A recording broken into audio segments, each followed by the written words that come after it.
बहुत समय की बात है। इंद्रपुरी नामक एक नगर में एक धोबी रहता था। उसका भोंदू नाम का एक गधा था। वह दिन भर कपड़ों के गट्ठर यहाँ से वहाँ ढोने में लगा रहता था। धोबी खुद कंजूस और निर्दयी था।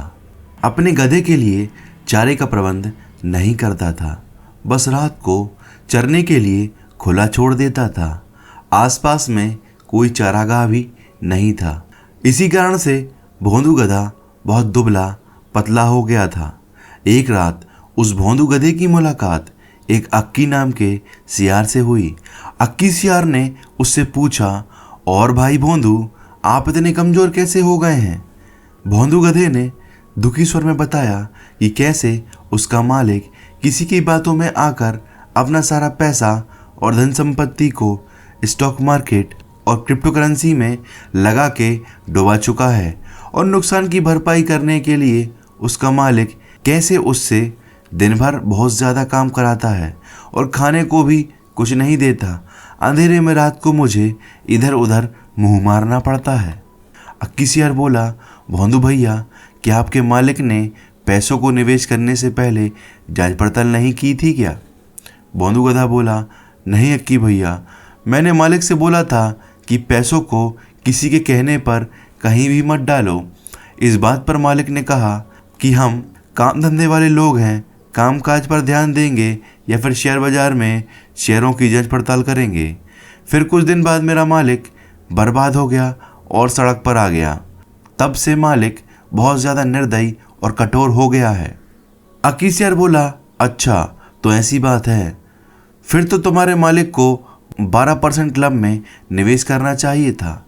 उससे आराम से वह 10,000 रुपये महीने कमा सकता था, बिना समय लगाए और जांच पड़ताल किए। भोंदू गधे ने पूछा, भैया, ये 12% क्लब कौन सी चिड़िया का नाम है और इससे धन कैसे कमाया जा सकता है? ज़रा हमें भी तो बताओ। अक्की सियार बोला, 12% क्लब भारत पे कंपनी का प्रोडक्ट है, जिसमें बिना अपना ज़्यादा दिमाग और समय लगाए, बिना किसी मार्केट रिस्क के 10,000 रुपये महीने तक कमाया जा सकता है। भोंदू गधा बोला, अरे अक्की भैया, कहीं ये कंपनी भाग गई तो हमारा सारा पैसा डूब जाएगा ना? अक्की सियार बोला, नहीं भोंदू भैया, 12% क्लब की RBI द्वारा अनुमोदित NBFC Indian mercantile limited, London club और लिक्विडियन के साथ भागीदारी है। भारत की सबसे बड़ी फिनटेक कंपनी में से एक है, तो पैसे के डूबने का तो खतरा नहीं है। मैंने यह जानकारी मोटिवेशनल इंजन नाम के एक यूट्यूब चैनल पर देखी थी, और अधिक जानकारी के लिए इस वीडियो के डिस्क्रिप्शन में 12% क्लब की लिंक और वीडियो की लिंक दे रखी है। वीडियो जाकर देखो, बहुत अच्छे से समझाया गया है, और ऊपर आई सेक्शन में भी जाकर वीडियो को देख सकते हो। भोंदू गधा बोला, काश अक्की भैया, यदि आप मुझे पहले मिल गए होते तो आज मुझे ये दिन ना देखना पड़ता। अक्की सियार बोला, कोई बात नहीं भोंदू भैया, अपने मालिक को ये जानकारी जरूर देना, जिससे आगे से वह और अधिक गलती ना करे। अब इसके साथ मैं एक जानकारी और देता हूँ, जिससे आपकी भुखमरी के दिन चले जाएंगे। यहाँ नज़दीक में ही एक बड़ा सब्जियों का बाग है। वहाँ विभिन्न प्रकार की सब्जियाँ उगी हुई हैं। ककड़ी, मूली, खीरे, तोरई, गाजर, सलजम और बैंगनों की बहार है। मैंने बाग तोड़कर एक जगह अंदर घुसने का गुप्त रास्ता बना रखा है। बस वहाँ से हर रात अंदर घुसकर छुपकर खाता हूँ और सेहत बना रहा हूँ। तुम भी मेरे साथ आया करो। लार टपकाता भोंदू गधा अक्की सियार के साथ हो गया। बाग में घुसकर भोंदू गधे ने महीनों के बाद पहली बार भरपेट भोजन किया। दोनों रात भर बाग में ही रहे, और सुबह होने से पहले अक्की सियार जंगल की ओर चला गया और भोंदू गधा अपने धोबी के पास आ गया। उसके बाद वे रोज रात को एक जगह मिलते, बाग में घुसकर जी भर खाते।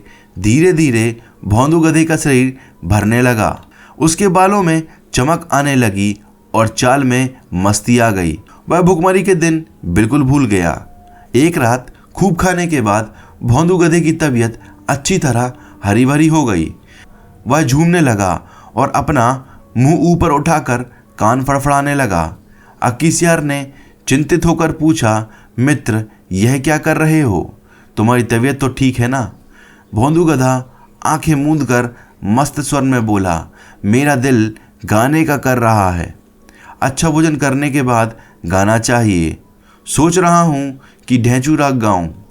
अक्कीसियार ने तुरंत चेतावनी दी, ना ना, ऐसा ना करना भोंदू भाई, गाने वाने का चक्कर मत चलाओ। यह मत भूलो कि हम दोनों यहाँ चोरी कर रहे हैं। मुसीबत को न्योता मत दो। भोंदू गधे ने टेढ़ी नज़र से अक्कीसियार को देखा और बोला, सियार भाई, तुम जंगली के जंगली रहे, संगीत के बारे में तुम क्या जानो? अक्कीसियार ने हाथ जोड़े, मैं संगीत के बारे में कुछ नहीं जानता, केवल अपनी जान बचाना जानता हूँ। तुम अपना बेसुरा राग अलापने की जिद छोड़ो, उसी में हम दोनों की भलाई है।